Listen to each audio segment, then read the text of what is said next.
Hello, I am Tyra Battaglia, Vice President of the Board of Education. I would like to welcome you to the December 11th, 2024 board meeting.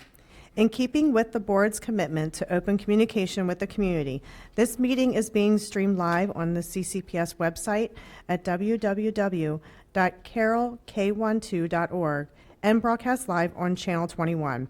We are also recording this meeting so that it can be accessed on demand on our website and broadcast throughout the month on Channel 21. Public participation will be held at approximately 5:15 p.m. Speakers will be directed into the boardroom from the board lobby and allowed 3 minutes to address the board. As a reminder, please silence all cell phones and other devices. Board members, please turn off your microphones when you are not speaking. Please stand for the Pledge of Allegiance, followed by a moment of silence.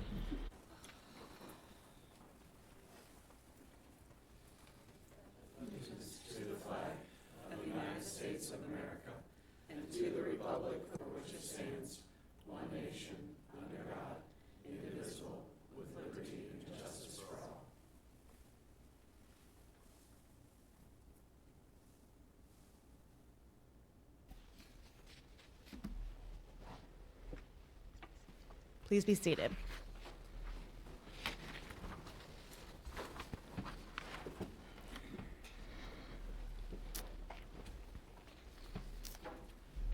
And may I please have a motion to approve the agenda? So moved. I'll second. Dr. Dorsey and Steve Whistler? Mr. Whistler? Okay. All those in favor?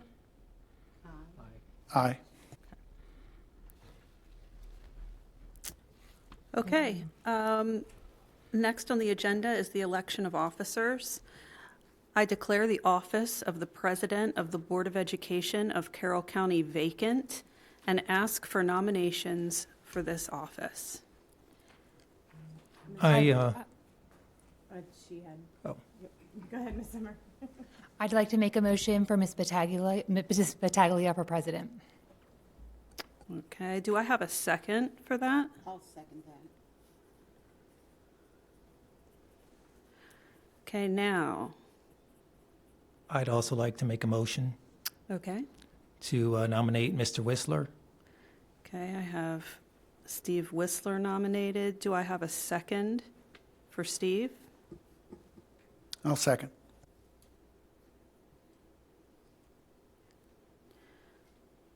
Just a second to check with council. I don't believe you second your own nomination. Oh, you cannot? Can you nominate yourself? You can nominate yourself. No. Bear with me.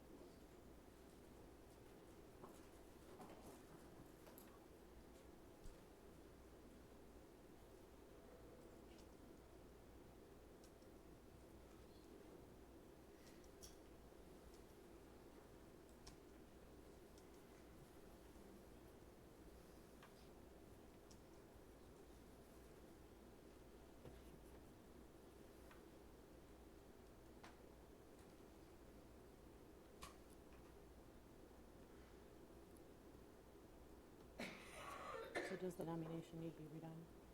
We're going to wait and see. Okay. Yes. So you can, Yes. okay. So I have a nomination for Steve Whistler by Dr. Greg Malvo. And then do I have a second? Okay. Yes, a second. Okay. So now that we have more than one nomination, in order to declare the president of the Board of Education, I'll take a roll call, and I'm going to start at this end and move to this end. And when I call your name, if you would speak into your microphone who you wish to vote for board president, either Ms. Battaglia or Mr. Whistler. Okay, so let's start with Mr. Whistler. Whistler. Dr. Dorsey. Tara. Ms. Battaglia. Just making sure. Dr. Malvell. Mr. Whistler. Ms. Zimmer. Ms. Battaglia. Okay, so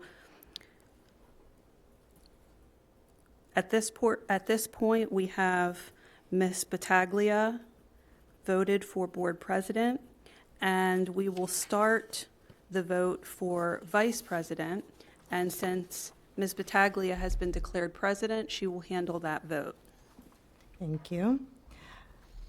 I declare the office of the Vice President, Board of Education of Carroll County vacant and ask for nominations for this office, and I would like to nominate Dr. Dorsey. I would like to nominate Mr. Whistler. Any other nominations? Any other nominations? Do we need seconds? Yes, we need seconds. And for we need each. seconds. Go. Do we have a second for who was the first nominated? Dr. Dorsey. Do we have a second for Dr. Dorsey? I'll second that if no one else will. And do we have a second for Mr. Whistler? I'll second Mr. Whistler. Okay, so since we have two nominations and seconds for vice president, Ms. Battaglia will take a roll call, just like we did for president, starting at this end. Okay. Mr. Whistler? Whistler. Dr. Dorsey? Dr. Dorsey. I'm Dr. Dorsey. Mr. Whistler. Mr. Whistler.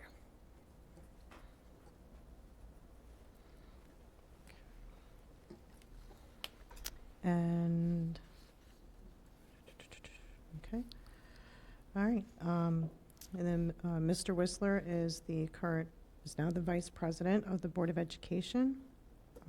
So if anyone, and that's Yep. it. Yep, motion carries. Yep, motion carries. And at this point, since we've declared a new president, Ms. Battaglia, and a new vice president, Mr. Whistler, will need to change our positions at the dais accordingly. So the president will sit here, so Tyra, you won't have to move. And then Dr. Malvo, if you and Mr. Whistler would like to switch, that would probably be the easiest way to do it.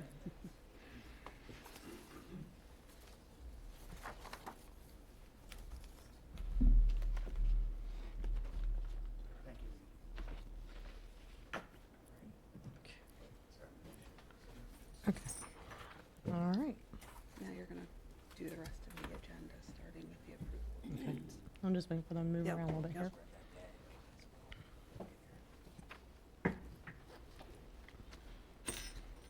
Is your sign, your nameplate? Yes, Andrew, please. Okay. You good? Script for the public speaking. Yep, I'll get that for my minute. All right. Yeah, that too. Okay. And then you can hold on to this one for your packet for further reference. And then,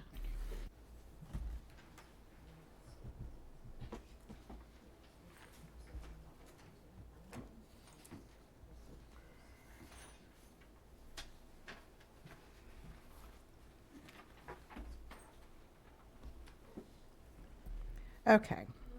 As we continue the meeting, may I have approval of the minutes? So moved. Moved by Dr. Dorsey, I'll second. second by Mr. Whistler. All those in favor signify by saying aye. Aye. And it should be 3-0 since the other two. Yes, because Uh-huh. the other two, were not- yep. Mhm. Okay, and now we will have our Carroll County Student Government Report.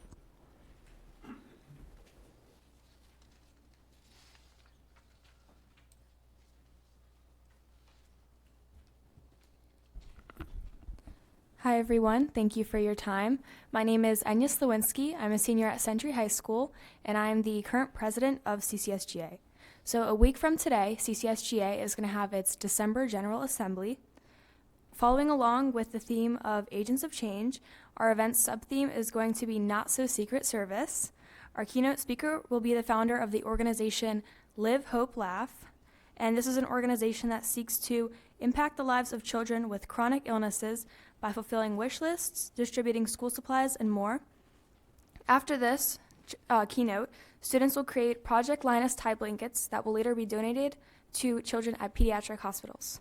In addition, they will attend workshops about service learning and etiquette. Our staff and officer team have been focusing on preparing for this and their workshops. Thank you for your time. Thank you. And now we will move on to public comment. Mr. Whistler? Thank you, Madam President. To have an orderly presentation of comments by the public, the following guidelines apply. Speakers with a connection to CCPS will be allowed to address the board for the allotted 3 minutes. Only those speakers who have registered online and have been notified by the Communications Department will be permitted to speak. Priority will be given to those citizens that are addressing the board about an item on the current agenda. Citizens not appearing in person for public comment can write to the board through email or U.S. mail. Public participation is not intended to be a question and answer session. However, if citizens have specific questions, the superintendent will assign a staff member to make contact during the board meeting to arrange a time to respond to questions. The superintendent and board reserve the right to correct misinformation presented as factual after the conclusion of the public participation period. Statements to the board should relate to a recent agenda item, an agenda item that is expected to appear, or a matter of general policy over which the board has authority. Personal matters, pending appeals, the actions or statements of individual staff, or items related to employee negotiations are not appropriate topics and may not be discussed. The board has scheduled time on the agenda for public participation at approximately 5:15 p.m. The board reserves the right to limit the number of speakers on a particular topic so that all topics may be addressed. Additionally, the board retains the discretion to allow additional speakers as it deems appropriate. The board is allowing no more than an hour for public participation. Comments are limited to 3 minutes or less. All comments should be directed to the board members at the dais. Citizens may only address the board with their individual comments. Citizens may not stand in for another person or group and read their comments.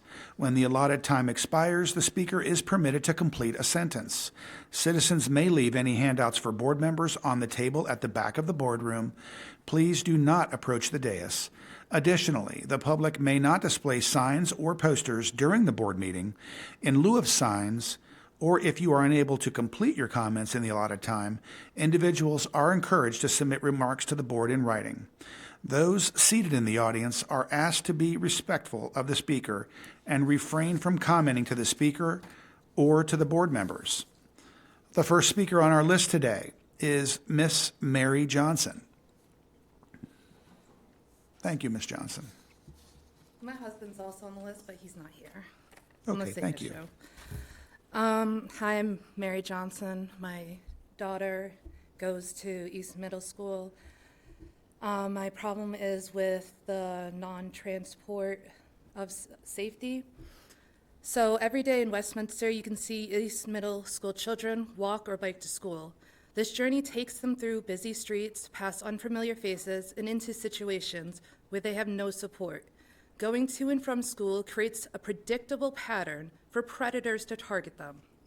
My family lives 9/10 of a mile from East, which means my daughter is considered non-transport student.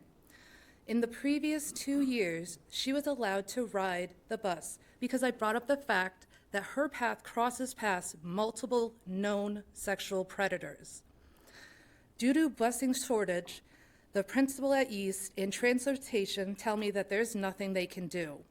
So let's take a second and go back to where I said walking past known sexual predators. In my daughter's and many other children's past, there are 8 known predators. And pay attention to the word known, because statistics are that there will be many more predators that are unidentified or haven't acted yet. With my daughter's firsthand experience of being watched and then followed home from school by a 21-year-old man 2 weeks ago, this man's not on any registry. Main Street is not safe. My daughter is not the first nor the last to be targeted on Main Street, Westminster. And her previous bus stop took her out of harm's way for 2 years. The board needs to either adjust busing or work with police to increase police presence along Main Street, Westminster during school start and end times. Please take action now before anyone more harm is done and create a safer environment for our children to travel. One child's loss to an act of crime because Carroll County School Systems deems a mile through downtown Westminster as a safe way to get to school is a loss for all of us. Every child's safety is a collective responsibility, and when we fail to protect one, we fail an entire community. Thank you. Thank you. Again, you stated that Mr. Johnson's not here. Our next speaker is Mr. Gary Foote.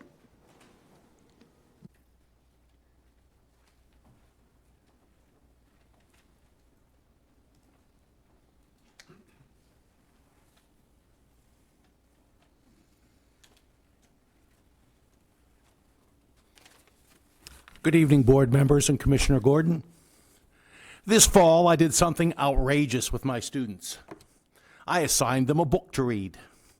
Now, this book is very controversial. Some of my colleagues refuse to use it. It contains mature themes, adult language, and graphic images. I must ask students to be on their best behavior as we read together. In earlier times, some of this content caused certain people to be burned at the stake. The early chapters are based on works by Galileo, who was lucky. He was only subjected to house arrest. His writings had to be smuggled out of Italy, and they were published in other places later on in Europe. I am talking, of course, about our high school physics textbook. Adult language, mature themes, the ideas in our physics book have baffled some of the greatest minds in the history of civilization. I consider that a feature, not a bug. Graphic images. The author is also an artist and a cartoonist. He uses graphic art to explain a variety of different images, of different topics. There is a section on the greenhouse effect. Our county commissioners asked us not to teach that 10 years ago. At least the section on electric power transmission is not controversial. Practically the whole county at this point is now against it. Of course, this text also describes the origins of modern science. Whatever you wish to identify as progress probably has its origins somewhere in the ideas our high school text describes. Ban this content and watch the rest of the world pass us by. The Catholic Church finally apologized in 1992. They were, of course, 400 years too late. As it turns out, book banners have never been on the right side of history. You have made it almost impossible for media specialists to add new books to our library collections. You have spent precious time debating masks, flags, bathroom usage, and other hot-button social issues. You spent a good part of your last meeting congratulating yourselves on how well you did. Meanwhile, less than 38% of our students were able to demonstrate proficiency last year in basic math. Something is wrong somewhere. We, of course, don't need to ban books. Just get people to stop reading them. You seem to be making great progress in this area as well. Your continued stance on this issue brings dishonor both to yourselves and to the school system you represent. I urge you to reconsider.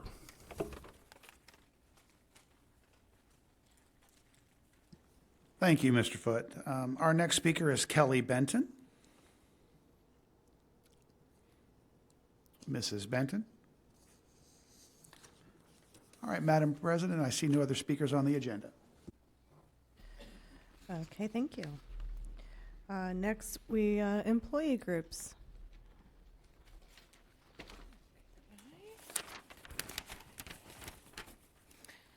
Good evening, Superintendent McCabe, board members, and Commissioner Gordon. Good to see a commissioner down there again.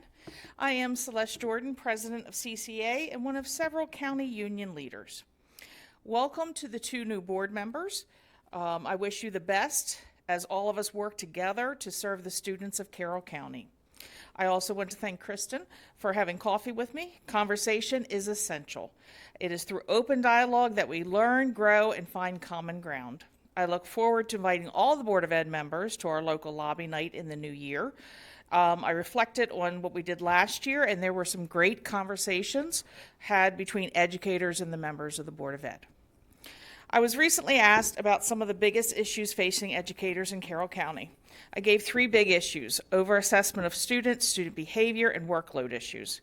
I want to share some of my concerns regarding educator workload and burnout, issues that directly impact students. Over the past few years, the expectations placed on educators have grown exponentially. Beyond our core teaching responsibilities, we are now expected to adapt to ever-changing curricula, implement new technologies and assessments, complete never-ending paperwork, and provide increased emotional support to our students. While these duties are important, the sheer volume is unsustainable. The toll on educators is evident: increased stress, anxiety, and exhaustion. When educators are burnt out, it's the students who suffer. A tired and overworked educator cannot bring the energy and innovation needed to inspire and engage our learners. While I understand the challenges faced by CCPS, addressing these issues requires immediate attention to help lighten our workload and ensure we can adequately focus on students and their learning needs. Administrators need to protect and honor educators' planning time. As a county, we need to take an honest look at our curriculum and to see if it serves our students and our teachers. What procedures do we have in place for feedback from educators on the curriculum? We need to reduce redundant and excessive assessments to allow more focus on learning rather than test prep, testing, and grading. I would request that CCPS use the Teacher Advisory Council to review teacher workload issues and identify areas where adjustments can be made to better support educators. When you support educators, you support students. December is a tricky month for educators and students. There's a great deal of excitement and many special activities that only occur this time of year. At the same time, there are people who experience the holidays for the first time without a loved one. There are children who rely on school breakfast and lunch to have enough to eat, so a long break means hunger. It can be difficult to balance all the emotions and needs of December. All of us need to be kind to one another and offer grace to those we encounter. All of us need to take advantage of this winter break to rest, recharge, and rekindle our own fire. You cannot keep the world warm if your flame goes out. Rest is a necessity for the work we do and the lives we influence. For the first time since 2005, which quite frankly seems like a lifetime ago, now that I've said that, Christmas and Hanukkah's first night fall on the same day. So Merry Christmas, Happy Hanukkah, and Happy Holidays to everyone.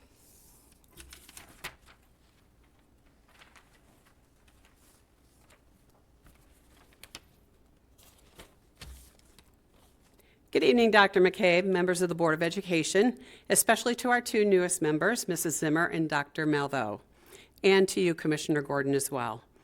For the past 2 years, at this point in my remarks, I've spoken to who I am and who I represent.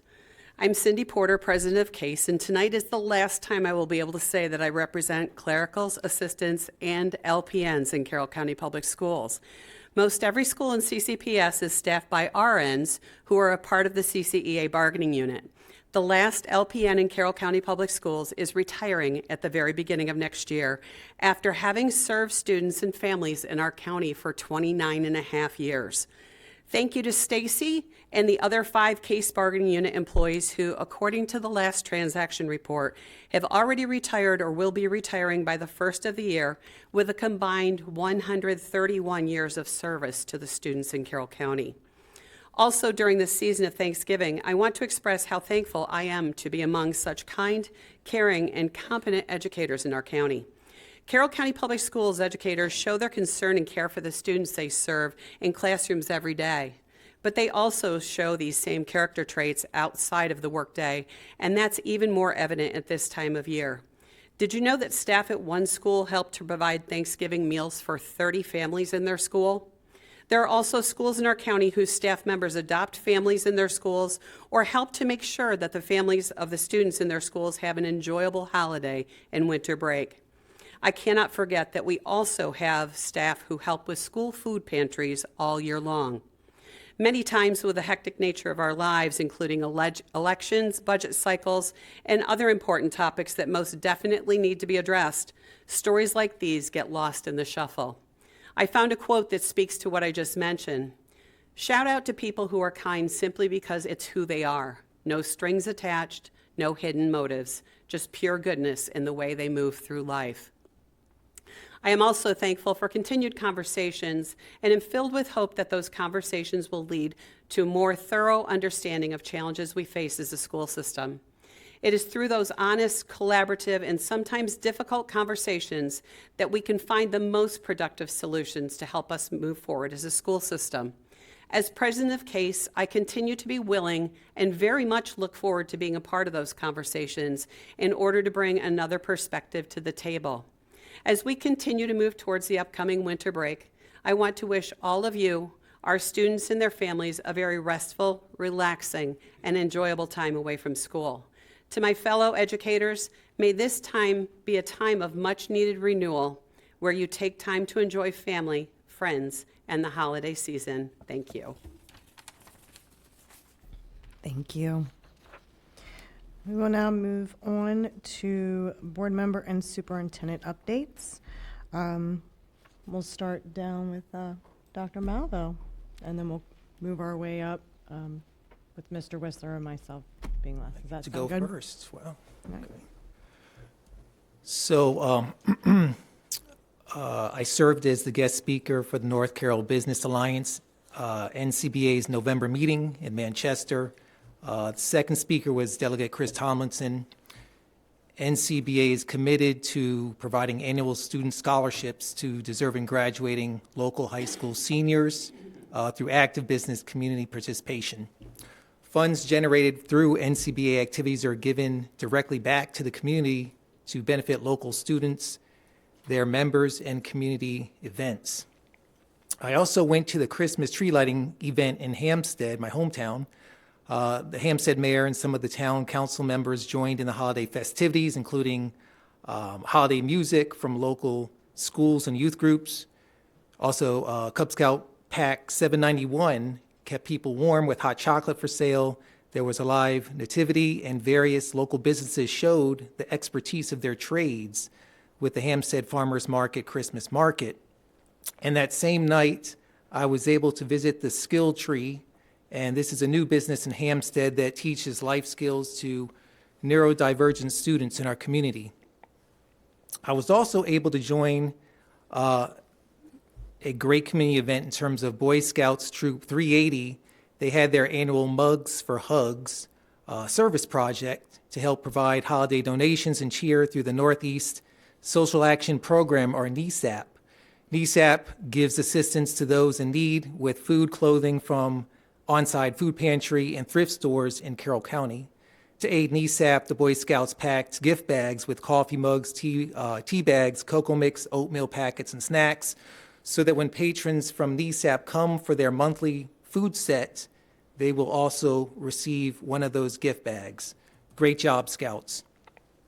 The Westminster community also showed up in droves to the historic downtown Miracle on Main Street Electric Parade and other activities. Many community groups and organizations took part, including my son's theater group, Constellations Theater Company, who I joined for a little bit with the parade, and it was an amazing day of spirit in Westminster. During American Education Week, I spent time at Shiloh Middle School. My wife and I sat in on my son's social studies and ELA class. We were very pleased at the students' participation and the teachers' delivery of content. For social studies, students were hard at work, researching, gathering facts, and developing PowerPoints for their medieval fair artifact projects. And in the ELA class, students analyzed and evaluated fictional works. Monday, in this very room, I was excited to be sworn in as a board member, and I just want to reiterate that I'm excited to work with each and every one of you as a nice, cohesive group to get everything done, and I'm excited about what we can do. I'm looking forward to it. And finally, last night, I attended the Shiloh Middle School student chorus. They had a show called Hilarious Holiday Concert, and students did a great job of combining humor and harmonizing.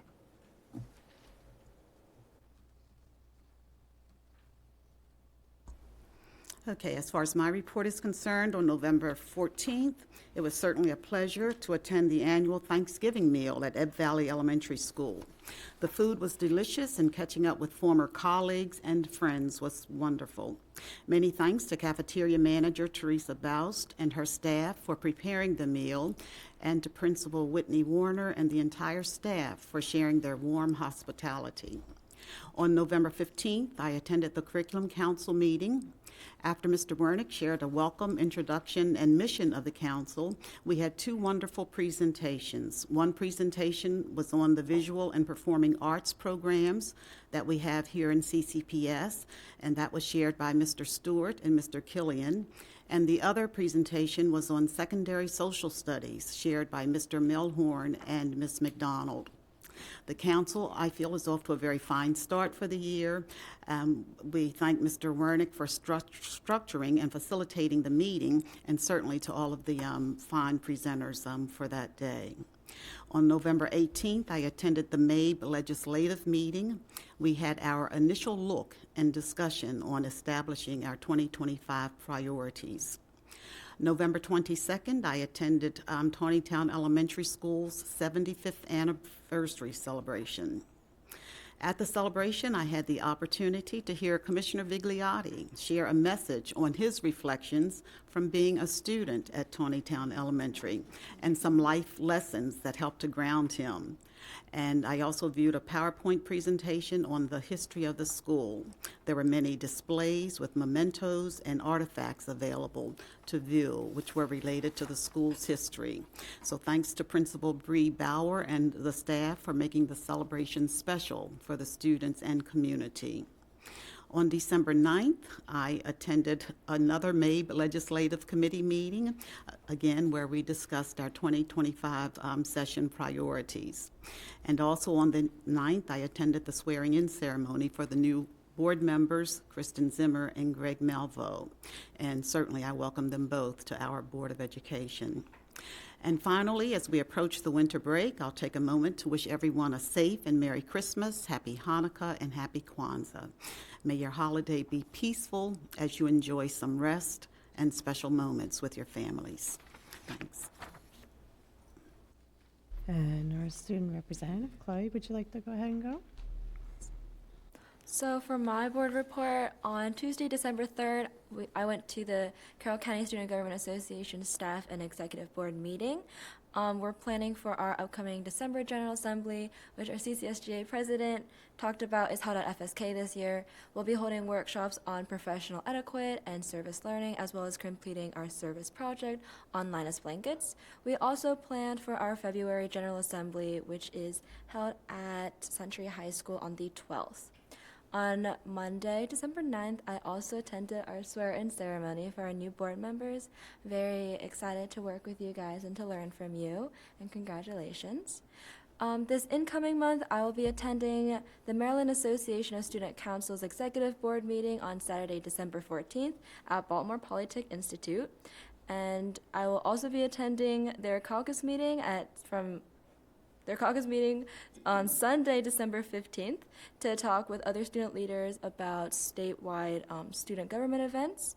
And I'd like to remind everybody that student rep of the Board of Education applications have been sent out.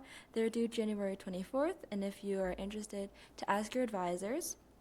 The primary elections are held in our February General Assembly on the 12th at Century High School, and our general elections will be held sometime in March.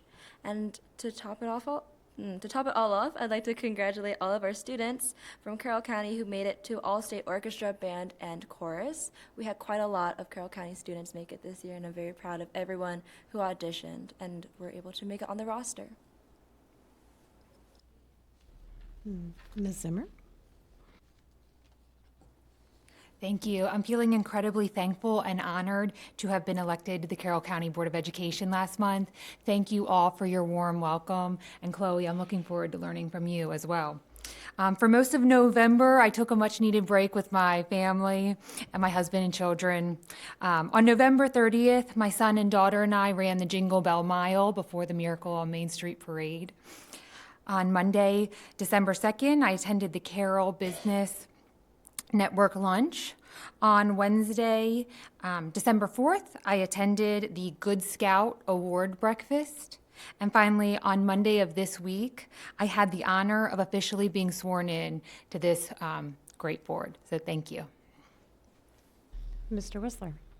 Thank you, Madam President. On November 15th, I attended the CCPS Curriculum Committee meeting alongside my colleague, Dr. Dorsey. I appreciate the efforts of our central staff, principals, teachers, and parent volunteers to ensure that our curriculum reflects our values and contributes to academic excellence. On November 21st, I attended the Economic Update Forum hosted by the Carroll County Chamber of Commerce at the St. John Portico in Westminster. The information we learned there will help me understand our risks associated with inflation and how the recent election could influence economic development and conditions in our region. I had the pleasure of attending 3 swearing-in ceremonies for newly elected Board of Education members across our state, Anne Arundel County, Frederick County, and our very own Carroll County on December 2nd, 3rd, and December 9th, respectively. Congratulations to our newest colleagues, Dr. Greg Malvo and Kristen Zimmer. I'm really looking forward to working with you and making sure that we do everything we can alongside our incredible staff, teachers, and parents to do great things for students. So welcome. On December 3rd, I attended a CCPS audit committee here at Central Office.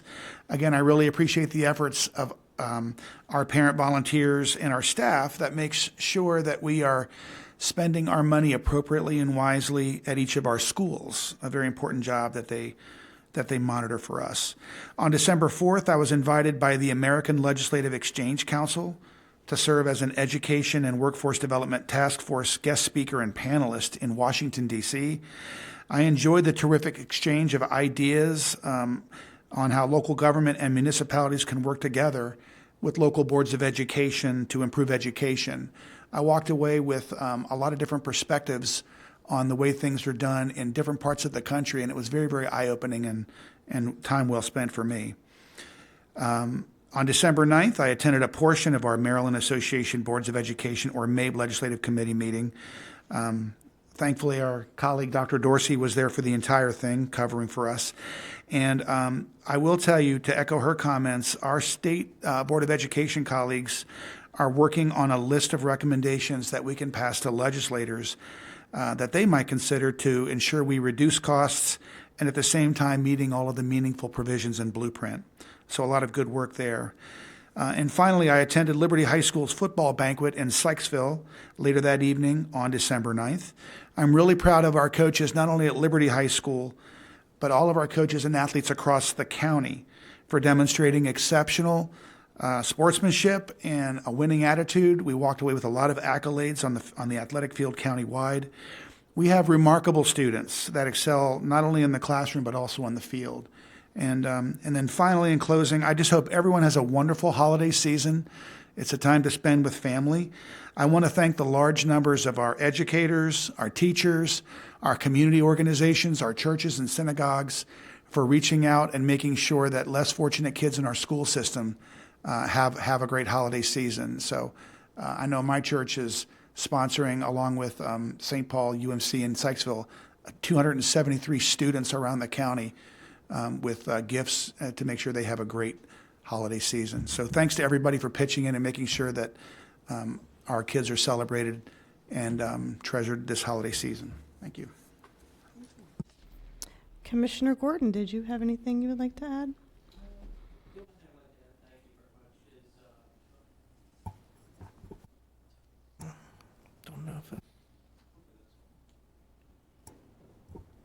Just wanted to mention I appreciate everybody and all of us being able to work together. Obviously, we're going to have a this year, and appreciate and want to welcome the new board members. Look forward to working with both of them. And I think it's been ideal the last 2 years that we've been able to collaborate together. 2 years ago, I was really glad to see that what we did first was do a placeholder and put the Board of Ed in, because that was one of the things I wanted to see us do, because since obviously it is the largest employer but also the largest portion of the county budget, it only made sense to start.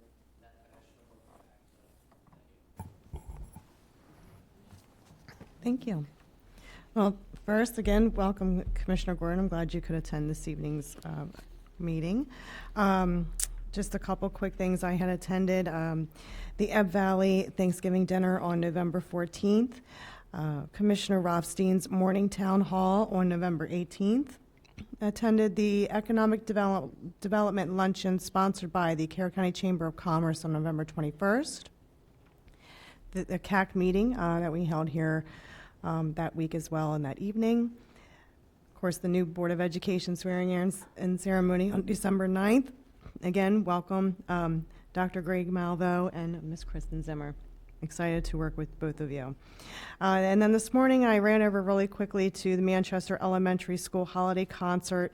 The parents are going to get a really great presentation this evening, and I can't wait to hear some chatter from some of the parents on how wonderful it was.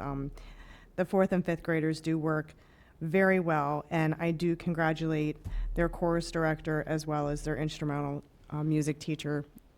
Both of them do an incredible job over there. Some upcoming events. This Saturday, the Career and Technology Center will hold their holiday breakfast from 7 a.m. until 11 a.m., and their holiday market will be open from 7 a.m. until 2 p.m. And I heard a rumor that Santa and Mrs. Claus will be there. So please make sure you go out and support our Career and Technology Center, Skills USA. After the holiday break, I'll be attending a few legislative lunches and dinners. I will also be scheduling many visits with the schools that I am an ambassador for.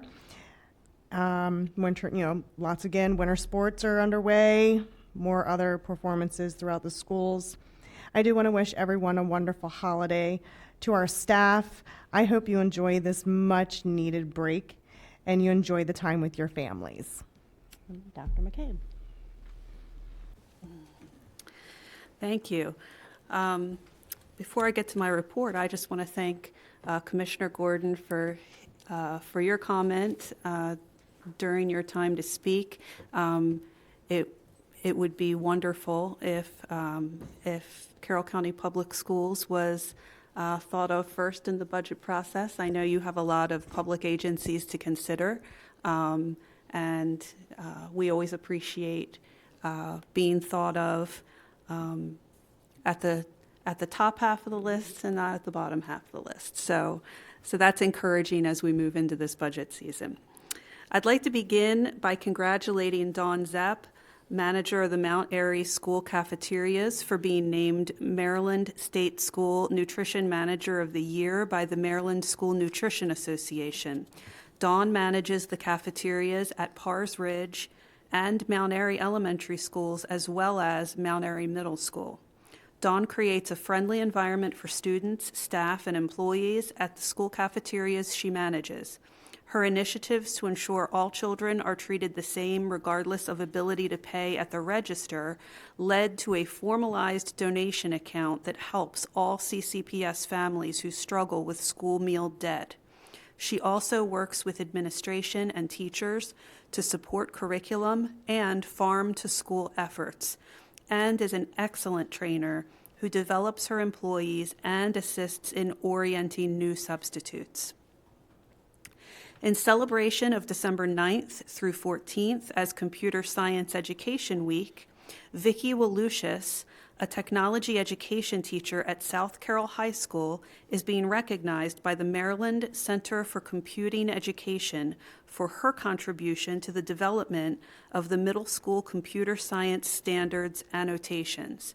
As a member of the team that developed the annotations, Vicki engaged with concepts of computer science and computational thinking, helping define the essential skills and questions of the standards.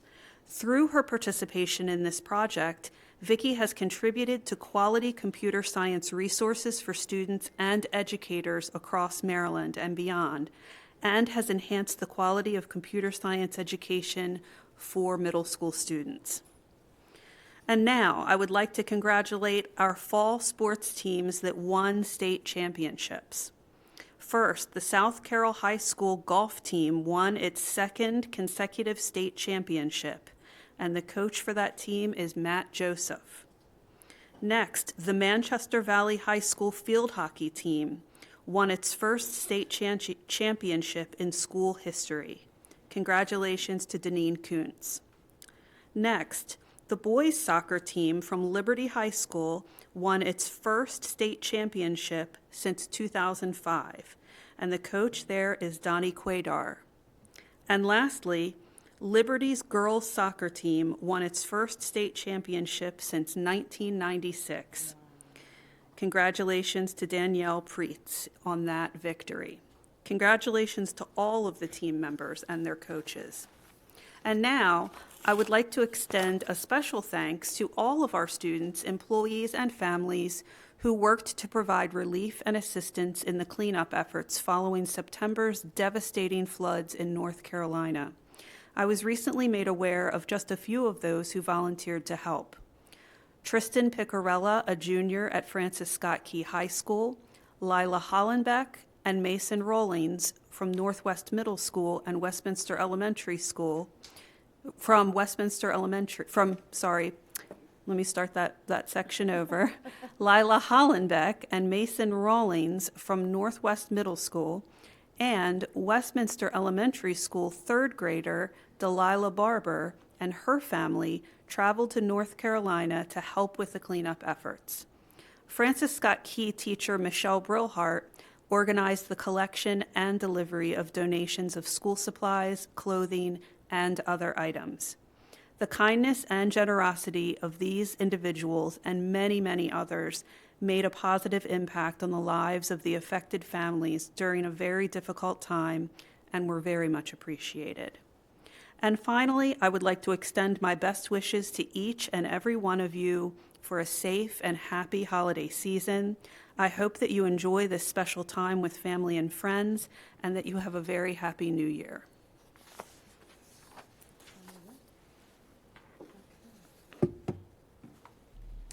Moving along on the agenda, next we will have a presentation on successful workforce. Dr. McCabe. December is now the month where we provide an update on our efforts under Pillar 3 of our strategic plan. It is timely because the state staffing report window closes at the end of October each year. Mr. Diaz is here to provide highlights and to respond to any questions or discussion. Mr. Diaz. Good afternoon. Good afternoon, Commissioner Gordon, Board of Education members, Dr. McCabe. My name is Ernesto Diaz. I'm the Director of Human Resources here for Carroll County Public Schools. I have with me in the back Kim Maley, the Supervisor of HR, and I'm here to share some Pillar 3 highlights. And I want to start by saying that we talk a great deal about Blueprint, and Blueprint is also organized in pillars. In the Blueprint, we're Pillar 2. Here, we're Pillar 3.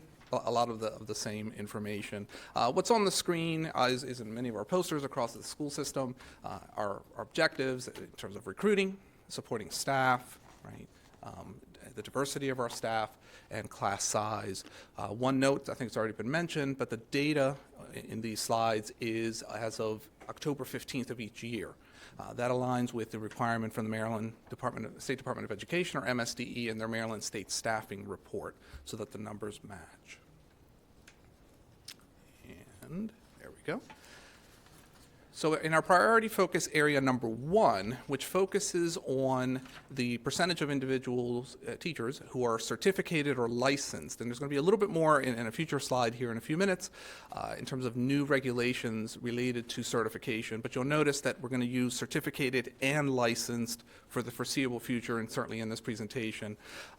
You'll notice that our October 23 baseline was at 94.39%. We had a target of 95. Right? 0.39%. Our October performance, we did not meet it. There was some growth, right? But we're close. As we analyze those data, it's important to take a look at the historical context here, and in particular, like many things in public education and in the greater economy and communities, COVID had a huge impact on not only Carroll County's ability to hire individuals who are fully certificated, but also across the state. So if you notice, from the period of October 22 through 23, of the 268 new hires that year, 25.3% needed a conditional license or conditional certificate. That number improved from October 23 to 24. If you notice, there are still historically high percentages, and you notice that the charts on the right, that number, that it's trending in the right direction, but it's a tremendous increase from October of 2020. If you look at the slide in the bottom right, which is from a state report, a report shared with the State Board of Education this past summer, you'll notice a trend there in the numbers regarding people coming out of Maryland teacher preparation programs, and you'll notice that dip. And that seems to be that's a bit of a lagging indicator, because if you go back 4 years, that was still just starting to come up in terms of the individuals who are being prepared to exit as a teacher. Briefly here, it's pretty easy to notice, but as full certification and licensure decreased across the state of Maryland, right, the percentage and numbers of Maryland conditionally licensed holders increased tremendously. It's important to note that for each school system, and this is true here in Carroll County Public Schools as well, a person could be hired initially as a conditional teacher because they're not quite fully certified. They do need to have a bachelor's degree at least. However, our numbers also include individuals who perhaps are experienced teachers in Carroll County Public Schools and for whatever reason failed to keep up with their certification and had to drop into a conditional status. Those numbers are usually smaller, but it includes both of those, and then we work with all of them to make sure that they meet full certification and licensure. The Maryland State Department of Education released new regulations regarding licensure and certification. And briefly, forever, we've always referred to teacher certification or certificated employees. That is now changing to licensure. The word certification is being held for national board certification to distinguish between the two. Some of our related service providers, however, have held licenses for some time: occupational therapists, physical therapists, speech language pathologists, and so on. For our teachers, they will now have licenses. For the next several years, however, there will be a time where we have a number, like right now in year one. Most of our teachers have certificates. As we move forward and that certificate expires, they will be moved on to licenses. So it's not a change for everybody at the same time. And there's some subtle changes for conditional licenses in particular, where there used to be some more flexibility in terms of how a person would get a conditional license or maintain it. There's some differences. Now they're non-renewable. So if you're hired, you have 5 years. You have to do what you need to do in those 5 years to be fully licensed, or you would revert to perhaps a long-term sub status, or we couldn't employ you as a teacher any longer. That is only 3 years for special educators. Now, recall, as you may know, special education is a critical shortage area, so this makes it even more important that they're fully certificated, but if they're not, they only have 3 years due to some federal regulations there. And where in the past, if you were hired with a bachelor's degree, and perhaps you could do what we call the credit count, where you would take some courses here and there to put it all together and be eligible for certification, that is no longer an avenue. You must go through what is known as a Maryland approved program as the pathway for licensure. I think as a profession, certainly that makes it more, it raises the level of professionalism. On a practical level, considering the shortage of teachers, that's a tricky one. They have to find a Maryland approved program. We help them with that, but it's going to be a little bit different. I'll talk a little bit more about recruiting in future slides, but as you probably know, we were able to successfully negotiate a career ladder with our CCA partners. That includes a $60,000 starting salary, opportunities for growth over the career, and including blueprint incentives there that have made us quite competitive. So the hiring season, the recruiting season to open this school year was quite positive. We were able to increase the number of recruiting events from 44 in FY23 to 55, and you'll notice just a sample of the different locations where we had trained recruiters attend. And our recruiters include, for the most part, HR staff, curriculum supervisors, school-based administrators, but we also train some teacher leaders as well, with the idea that often when you're talking at a job fair, that aspiring teacher, if they're able to talk with a teacher who's doing the job currently, it's quite beneficial. And you notice a wider range. We are an import state in the state of Maryland. we do not produce enough teachers, or IHEs. If you combine them all, they still don't. So you'll notice all sorts of things. So, from Howard University, the College of New Jersey, Xavier in Southwest Ohio, we look to see where states that often have a surplus of teacher candidates and perhaps not as many opportunities, and they're very excited to meet with us. And for the most part, when they start asking about salary, and we mentioned that Maryland has a career ladder and $60,000, that opens a lot of doors, and we begin conversations. We held our own recruiting events as well, and also work with Carroll County Workforce Development to target not just for teachers, but all staff. Priority focus area number 2 focuses on national board certification. Now, this is hot off the presses, so bear with me for a second. But our goal, our baseline, was that we would have 70 individuals who were nationally board certified. Target was 88. As of 2 p.m., we were at 87, which would mean we did not meet the target. However, as of 2 p.m. this afternoon, we increased by 50. So for those of you in the National Board Certified world, this is the time of year when individuals who are pursuing National Board Certification find out. So there were 50 very excited individuals, and a number who perhaps are not as excited but received some feedback that they didn't quite make it. This is a rigorous process, but we need to amend this slide. It is good news. The next slide shared that we had 247 pursuing. Of course, it's slightly less now because some made it, but nevertheless, we're well on our way to meeting that goal for national board certification. And there are certain financial incentives built into the career ladder for national board certification, including the one most people in the public would know is the $10,000 salary increase for national board certification in eligible positions, and also for our A&S unit this year, and for CCEA, a lane, if you will, in the career ladder that allows $1,000 for pursuing national board certification to help incentivize that.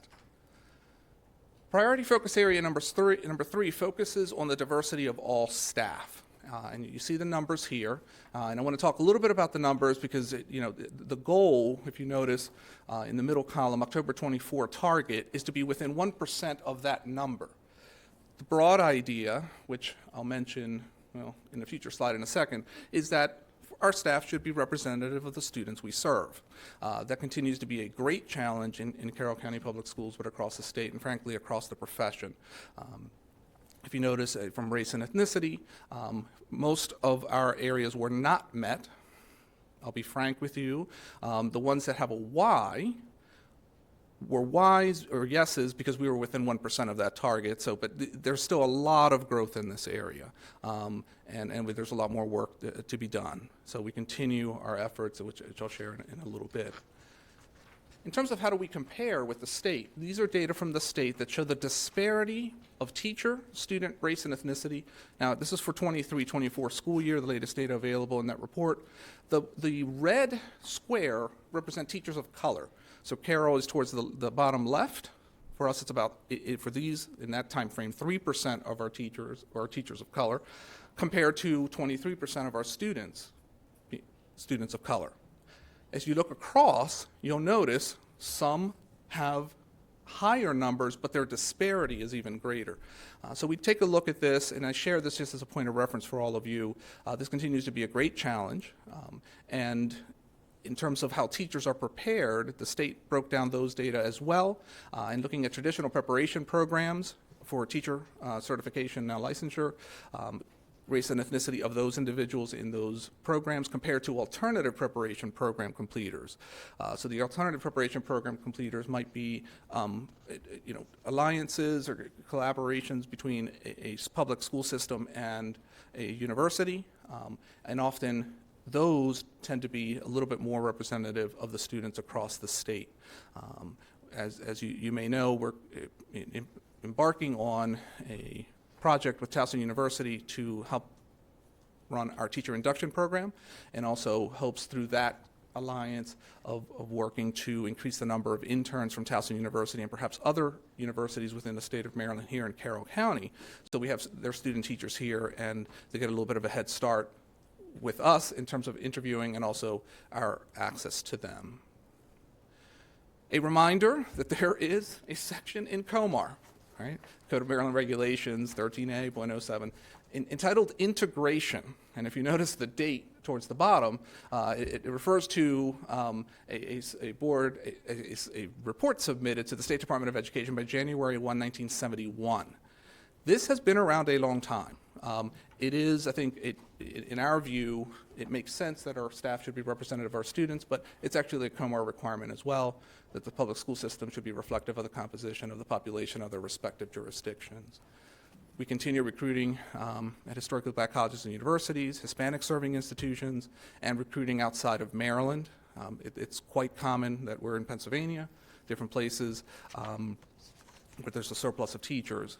We also have a focus on not only recruiting and retention, but that recruiting and retention function lives certainly outside of the Department of Human Resources. It is a shared responsibility.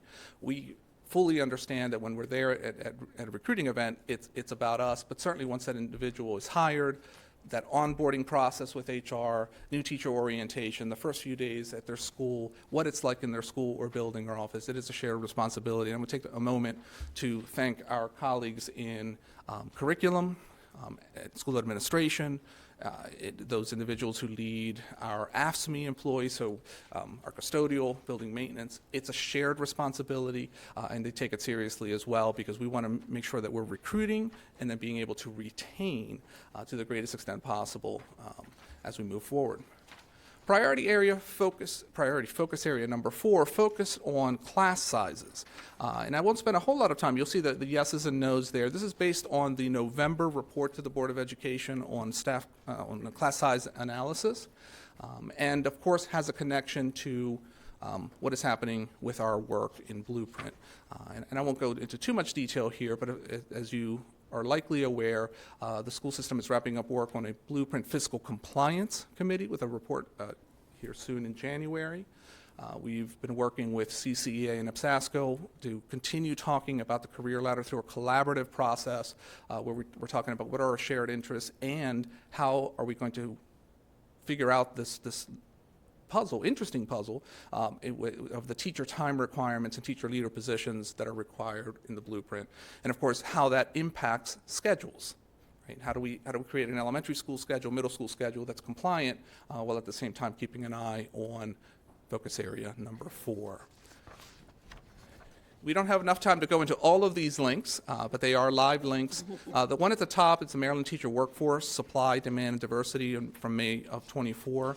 That's a very heavy data, but it's a good one to take a look at it, and I want to share it with you. And we are required to submit a report to the AIB, the Accountability Implementation Board, and all things Blueprint, focusing on hiring and diversity. The template for that is still under review, so while normally we would have submitted that in December, so what you'll see there if you click on there is last year's version, but a lot of data, the Maryland State Staffing Report information, our master agreements, and our recruiting calendar, because we continue to recruit to fill all of our positions with the goal always of having at least 3 or 4 viable choices for a hiring manager, a principal, assistant, and so on, or supervisor, rather than just one person. We need as many, but when you consider that we hire 100, 200, depending on the year, teachers, multiply that by 4, and if you compare the state data of how many people graduate, we start to approach even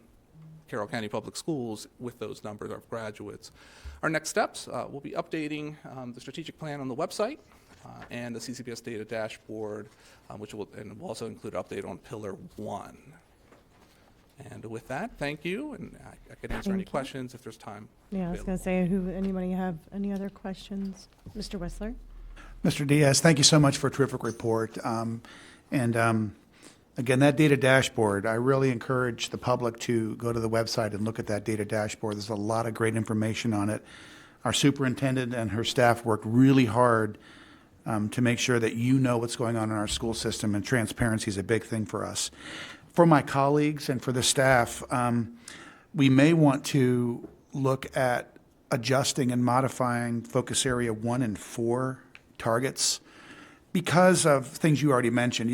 For the teacher conditional certification issue, the state passed a law last year that now gives people 3 years to get their certification instead of 2.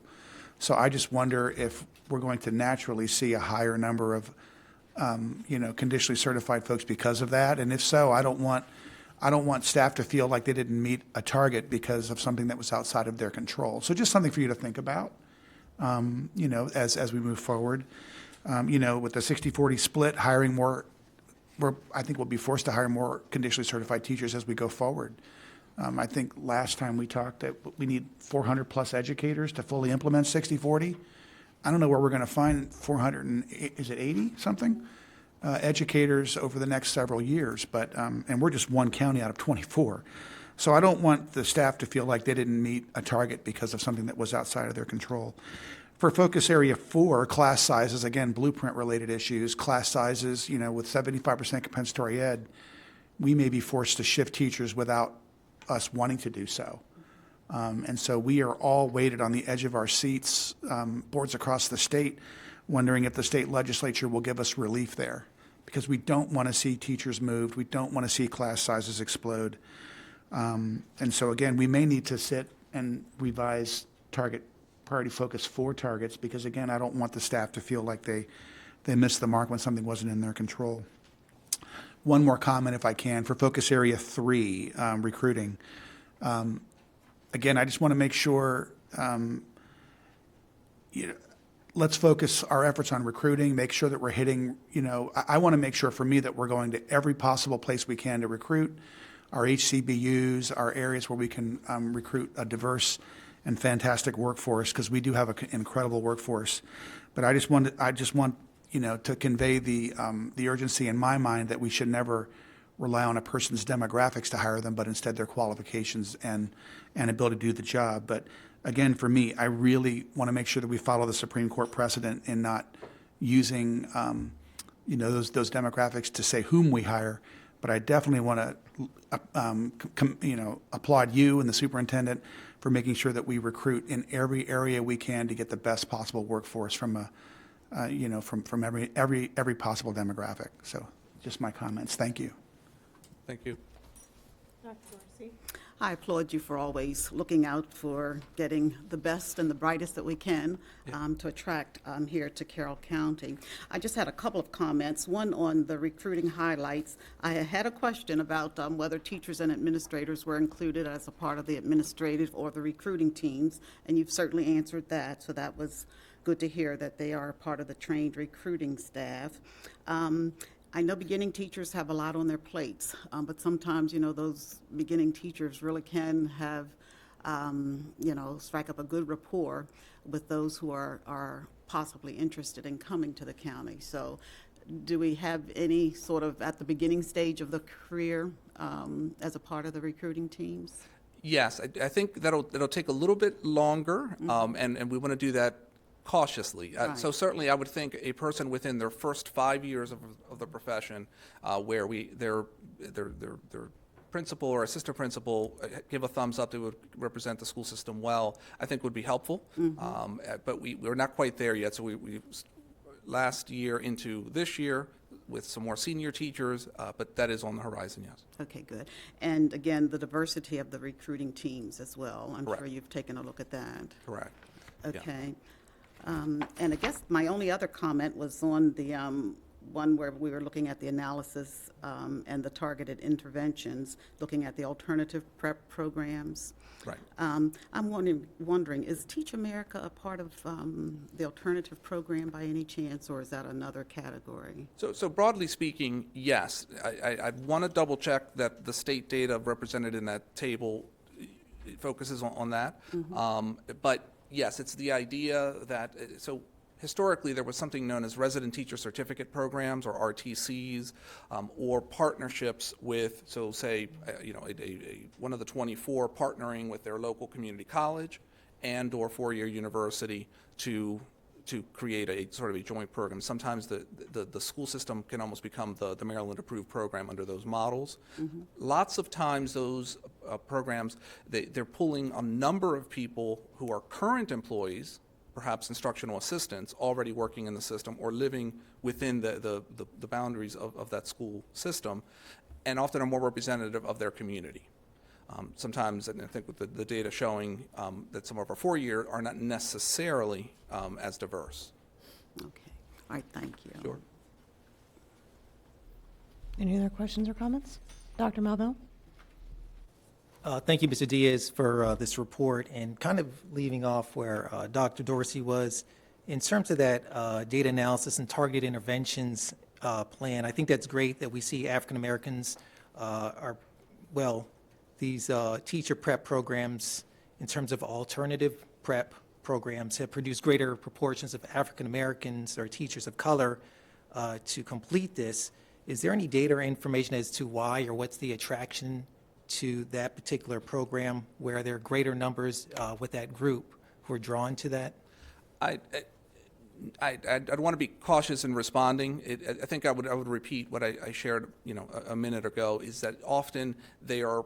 So let's take Prince George's County Public Schools or Anne Arundel County Public Schools, and so often those individuals who are in that alternative are from that community. So perhaps they are more representative, and the demographic is different. And then sometimes the individuals are, or may also be, career changers who have finished a career, and they look at an alternative program as more attractive.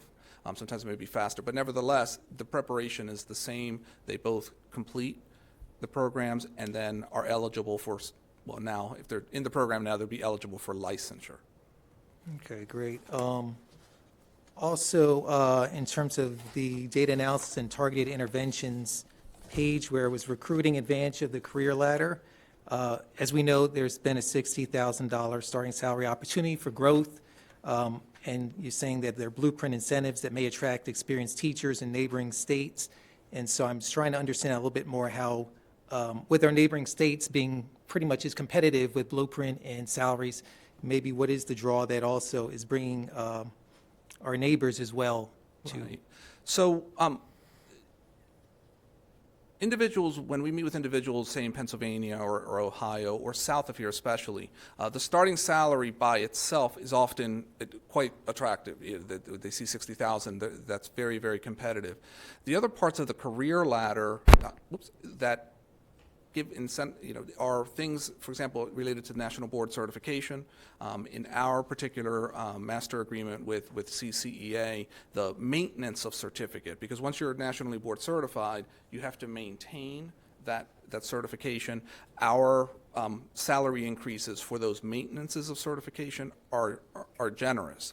So when we're outside of Maryland and you're having a conversation with a prospective applicant and they hear, okay, there's a starting salary, but if you're national board certified and in an eligible position, that's a $10,000 salary increase. And then a few years down the road, when you renew that national board certification, if successful, it's an additional salary increase. That is pretty much unheard of in most of our neighboring states. So that point there, it gets to that. We get a lot of attention. So I had a wonderful opportunity to go to Southwest Ohio over the spring of '24, and there the conversation, we were the most popular table as we were talking with individuals, and individuals willing to move to the Mid-Atlantic area searching for positions. So in a way, it was refreshing to be able to have that advantage, and also reminded us, the two of us that were at the table, of what recruiting felt like pre-COVID. All in person, lots of people, a line, because we had have also attended job fairs where there are 3 or 4 people who show up, immediately post-COVID. But those types of incentives, and then of course the latter portion, or the higher portions of the ladder, which will include leadership positions, will also come with salary increases, but a different way of interpreting the teacher day. And Mr. Wisley mentioned the 60-40. For some of those higher levels of the career ladder, the percentages are a little bit different, which would allow that senior leader who perhaps might have chosen school-based administration to stay in teaching, and allows that person to provide mentorship, to provide professional learning, while also being able to teach a percentage of the day. Thank you. I had a question. Also, thank you for the report. I just had a question on the 60-40 split. I know that our 60-40 split is to help our teachers with more planning, I believe, but how much is that split like allocated for planning and how much for like professionalism and like meetings and of that sort? Right. We're engaged in that right now, but I see Mr. Shockney is heading this way. That's a tricky proposition, and did you want to jump in? To be determined. It is. Subject to negotiations, to be determined. Right. Celeste is back there smiling. Any other questions or comments? Thank you, Mr. Diaz. I'm pleased in the efforts in supporting the diversity and the representation in our schools. Thank you so much. My pleasure. Have a good evening. All right, next on our agenda is the school construction report. Dr. McCabe. The monthly construction report provides a summary and updates for all of our major projects in construction or design. Mr. Marks is here for any questions you may have.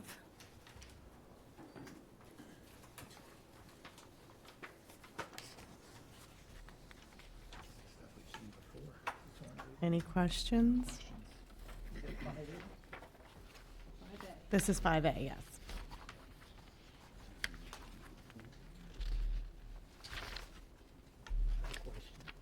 Go ahead.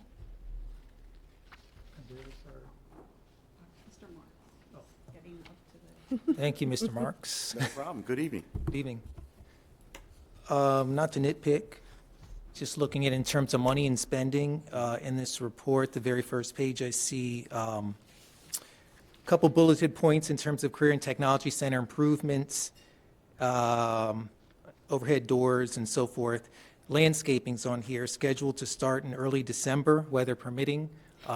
Is that going to be much of an expense, being winter and landscaping? No, it's already bought, and it's already bought in the project. Okay. Good. Yeah. In fact, we weren't pleased with some of the sod placement timing. This is not the most ideal time to place sod.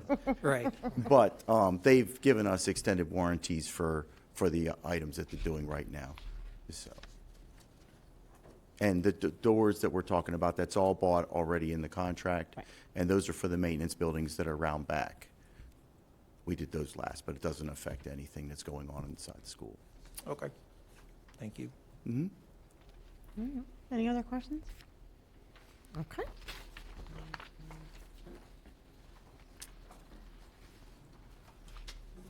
Next on our agenda is the approval, is action items would be approval of bids, and Dr. McCabe. Do you have any? Go ahead and make a motion in a second. All right. Since it's an action item. Okay, so for approval of bids, may I have a motion So moved. and a second? Second. Okay, there are 8 items on the award of bids. I'll go through all 8, and then we can take any questions at the end that you may have. The first is Westminster High School facade restoration. This contract is for a second phase of repairs for sections of the brick facade at Westminster High School. This work is based on an inspection of the facade revealing specific areas in need of repair. It's funded through the board's local CIP project account for infrastructure renewal. Second, we have an emergency generator replacement procurement. We utilized emergency procurement to replace a generator at Manchester Elementary School. Next, we have new vehicles. This award to finalize a purchase of 2 cargo vans originally was approved by the board in April, but the purchase was unable to be fulfilled then due to lack of supply. Next, we have a serving line for Runnymede Elementary School.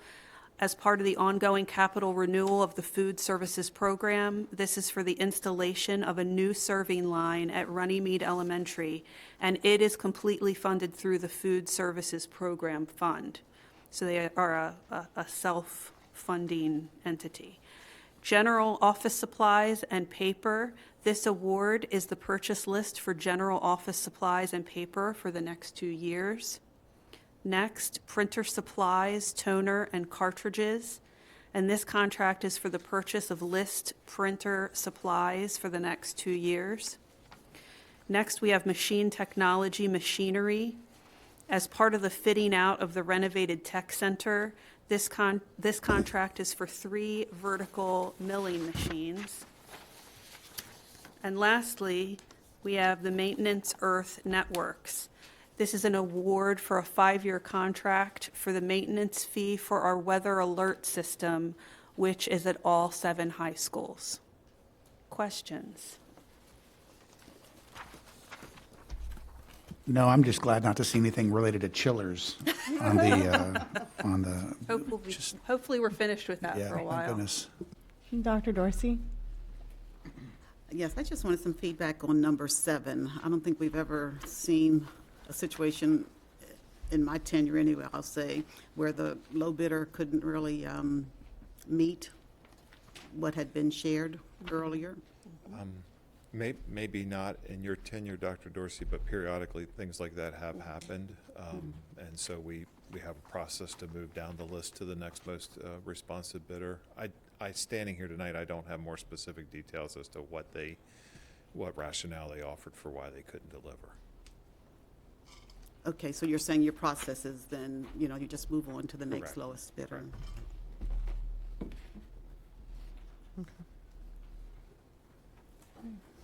Any other questions?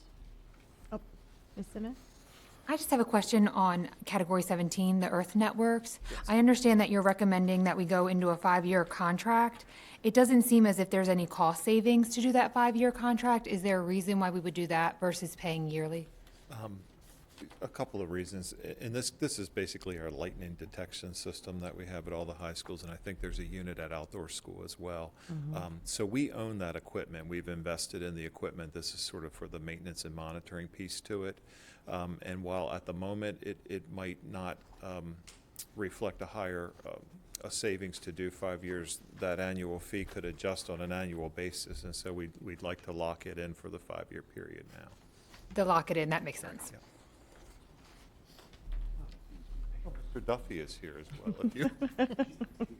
Duffy would like to address. As Mr. O'Neill said, they did tell us it increased, I think, by about 1,500 to 2,000 from the last year to this year, and by locking it in, we could lock in a 3 or a 5 year at that cost. And they said it is going to continue to rise, which gave us the advantage of locking in so that we could control our costs. Yeah. Thank you for that clarification. Absolutely. All right. For the 2 new board members, perhaps that was Mr. Michael Duffy, our supervisor of athletics. All right. Any other questions? I call for the vote. All those in favor signify by saying aye. Aye. Any opposed? It passes unanimously. Next, we have 6B, approval of systematic design of the Freedom Elementary addition. And I'll call for a motion. So moved. Mr. Whistler, second. I'll second it. And Dr. Dorsey. Okay, these next 2 items are for the approval of the schematic designs for both the Freedom Elementary and Sykesville Middle additions. The schematic design phase is one of the benchmarks in the construction process where we update the board and request formal adoption. Following schematic design phase, there are additional formal check-in points. We have design development, construction documents, and then finally, bid approval.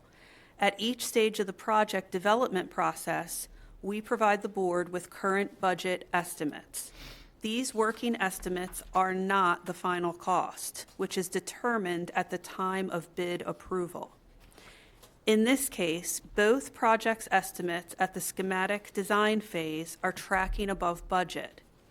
For Freedom Elementary, the schematic design estimate is 23% above the CIP request, which is significant. As the project moves into the next stages, staff will work with the design team to manage cost and seek reductions. This is standard and a part of our regular process. For Sykesville Middle, the cost estimate at this stage is 5% over the budget request. So we're going to need separate motions and separate votes for each of these items, 6B and then 6C. So let's start with 6B, discussion and questions. Mr. Whistler?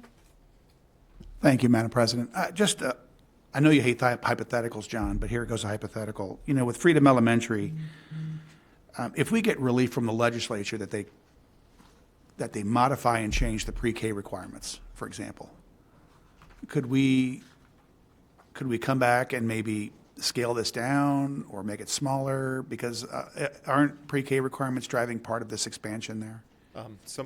I think 2 of the 5 classrooms are related to pre-K or kindergarten, but in Freedom's case, it's our only elementary school where we don't have an existing site. So we would want to have a site there anyway. So if we were to realistically, I think, and that's just a staff observation for whatever that's worth, if we were to realistically assume some relief from the General Assembly, it would probably look more like longer-term phase-in towards the pre-K requirement. Right. Our best assessment, which has led not just to this project, but other projects that are in various stages of design or approval for pre-K additions, we're only attempting to, on our best early estimates, build out from a capital lens what we believe would be needed to fulfill the Board of Ed's portion of the 50-50 share of pre-K slots envisioned by the blueprint. But to answer your question directly, I guess if there was significant change out of Annapolis this year, you're in the earlier stages of design, and so we could revisit scope along the way. One of the questions I assumed, which is why I stood up early, was why this cost estimate at this stage? And I know that that's unnerving for us who do this for a long period of time, all the time. It's not as alarming as it might be to others, because there's a long process of design before you get to construction, as Dr. McCabe outlined. You're not approving this project to be constructed tonight. You're far from that. It's still very early, so schematic design is sort of the first design. There's educational specifications before this, but that's sort of programmatically how do we envision using the space. Schematic design is the first time where you're seeing very initial design documents. And so the architects, engineers, the cost estimator don't have as much to work with at this stage as they will later, and so they're going to tend to be more conservative, I think, at this stage in their estimates. And also, we're going to gather more information along the way in all sorts of ways. As the design moves from here, it moves to a stage called design development. That's where you're getting closer and closer to what a construction design will look like that will go out to bid. That allows architects, engineers, and staff to hone in more closely. And also, in the meantime, we'll be putting other pre-K addition projects that are in our queue out for bid. And so we'll have real life in Carroll County bid result estimates that also will inform these numbers going forward. Right. So I'm not saying it's impossible, Mr. Whistler, but it would rescope the project, which might have unforeseen costs. It would also sort of cause us to have a rescission to our CIP at both the state and local level to look at that. Right. But that also matters for the queue of other pre-K projects that are underway as well. Yeah. How do we phase those? Do we continue? That sort of thing. Yeah, again, I'm not big on what ifs, but I just wanted to throw it out there for our colleagues to chew on and think about. I can tell you there's real appetite in the legislature to scale back some of these pre-K requirements. Mm-hmm. And my point is that we remain as nimble and flexible as we can if we do see noticeable movement from the legislature this year. We think about blueprint every hour of every day. So I know you do. Understand that you would. And again, the greatest concern with pre-K in the long term would be that the General Assembly never reach a place where they say, okay, if the private part of the partnership can't be met in a locality, then the Board of Ed will pick up all of that or the balance of that. That would be very difficult to overcome. Well, I really appreciate it. Again, just the 23% figure staggers me and everybody else, but that's inflation, and I get it. And that's, but thank you so much. Any other questions? All right, I'll call for the vote on 6B. All those in favor signify by saying aye. Aye. Any opposed? It passes unanimously. And then 6C is for the Sykesville Middle. So we will go ahead and I'll make a motion that we make the motion on that, okay? And those, Second. I know, second. And then we already had discussion on that one. Yeah. Any questions on Sykesville? Just a comment, if I may. Again, thank you so much to the families, the staff, the folks that participated in helping us determine where Sykesville Middle and where Freedom Elementary go as far as construction. I mean, I think the staff did a great job incorporating all of those ideas, and so it's just nice to see it move forward. Yes, sir. Go ahead, Dr. Mello. There we go. I just want to make sure I get clarification and understanding this. It's inflation that caused the 23% higher than current construction budget request. And then to look at, again, Sykesville, it's only 5%. Is it inflation for both, or I'm just trying to see the difference between the projects and why one is so much more? That's a great question, and I would say inflation is one component. Inflation and/or escalation, trying to project out to what a realistic bid result might be in time. But that's just one component. Other components would be what was the scope of each project in terms of square footage, also in terms of, for instance, Dr. Malvo, in each of these projects, how much are we going to be adding brand new construction onto a facility versus how much would we also be taking existing space in a facility and renovating or modernizing a section of that facility, because all of those and many other factors, all of those factors add to what goes into ultimately an estimate on a project. And our facilities planner, Mr. Bill Kane, is here. Do you have anything more specific to add? One other caveat, but each individual project is different, so there's always those nuances that Mr. O'Neill was referring to. But on Sykesville Middle, one thing to note from the CIP request, the scope that was used to develop the FY26 CIP request, the square footage on this design that's before you tonight is about 3,000 square feet less on Sykesville. So although there is an inflationary cost per square foot increase from the cost estimator, Sykesville did go down a little bit in the square footage. Just as the design progressed from September through today, we were able to be more efficient with Sykesville's design. So that kind of offset the increase a little bit. So I just found it interesting that there are 14 classrooms for the Sykesville, and you got that closer to the percentage or number compared to the smaller Freedom Elementary project that only, I think, had 5 classrooms. Yeah, the thing with construction projects and cost, a lot of times cost per square foot is what's used to estimate. The larger a project is, the more the less volatile it is as far as increases to cost per square foot. Because there's a certain cost for the contractor to come out to the site that's built into the cost of construction. So the more square footage you have to spread that cost over, the more efficient it becomes. So with smaller ones, you have a lot more volatility. The smaller the addition, it's harder to actually estimate a year and a half out, because it is there's not a lot of additions being built across this, small additions recently. There were a lot during the full day kindergarten expansion back in 2006 to 2010, but recently there haven't been as many, so the market isn't there's not a lot of market data, so it's kind of they're trying to make assumptions based on cost. So again, it's early in design, and their best guess right now is what they provided. Mr. Kane, just another thought. Does the difficulty of the site come into it as well? At Freedom Elementary, Yeah. That's the other component. It's a little higher to, when you get into the details of each individual project, Freedom Elementary, there's a little bit of a phasing premium that the cost estimator put on that cost estimate because of the size of Freedom Elementary site. It's going to be more difficult for the contractor to construct.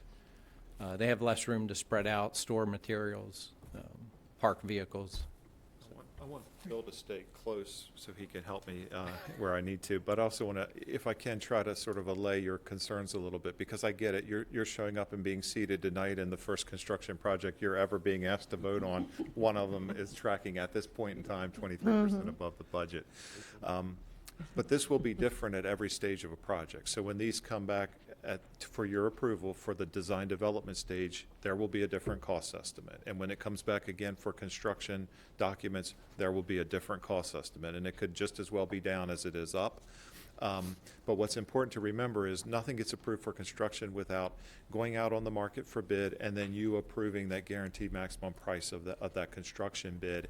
And where we will go from here is we will monitor, we will work on what we can do as we go. But at the time of construction documents, if we're still tracking somewhere north of the budget, then our folks with the construction management we've hired will do what we tend to call value engineering. And so we will try all we can do to first preserve the space, the classroom space. But we will look at things like materials and certain kind of, not just materials, but also how those materials are being applied in certain aspects. So we will try to, as needed, trim the project in any way we can, first to preserve, with the priority to preserve instructional space, but then if necessary, we will look at square footage if we have to. So it will not, it will not go out to bid without all of that work being done. We will also look at what we call additive alternatives. So we'll look at certain aspects of a project as it goes out to bid and say, okay, these would be really nice components to have had, but maybe there's 1, 2, 3, 4, sometimes as many as a dozen or more items that we'll ask bid responders to say, okay, give us an individualized price for all of these additive alternatives, and we'll see what the bid results are, and we'll do what we can. And if you wanted a historic example to look back on not too far in the rearview mirror, East Middle School would be a great example, where that project tracked above budget at the end.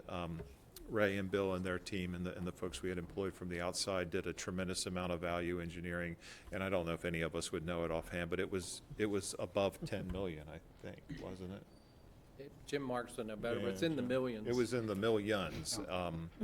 So we tend to be able to get there, and this is just a step along the way to getting there, and we will be closely monitoring it. Are you forgetting about the bedrock, Mr. O'Neill?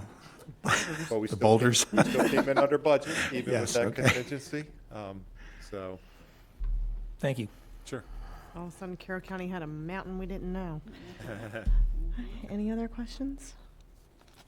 All right, I'll call for the vote. All those in favor signify by saying aye. Aye. It passes unanimously. The next we have is 6D. May I have a motion? So moved. Mr. Whistler, in a second. Ms. Summer?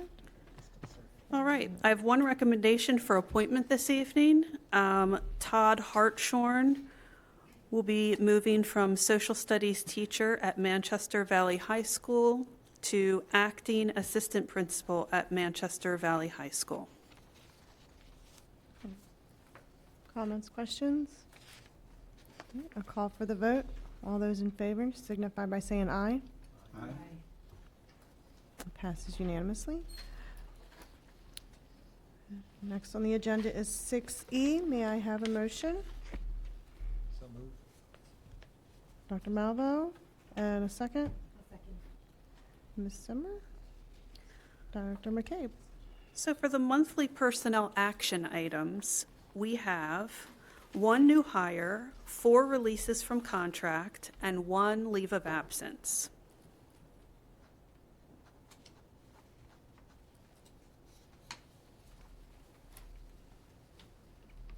All right. Questions, comments? I'm just looking at the date next to Miss Leanne Sherman as 1/27/24. Is that correct? Or is that supposed to be 25 or maybe 11/27? This one, number 4.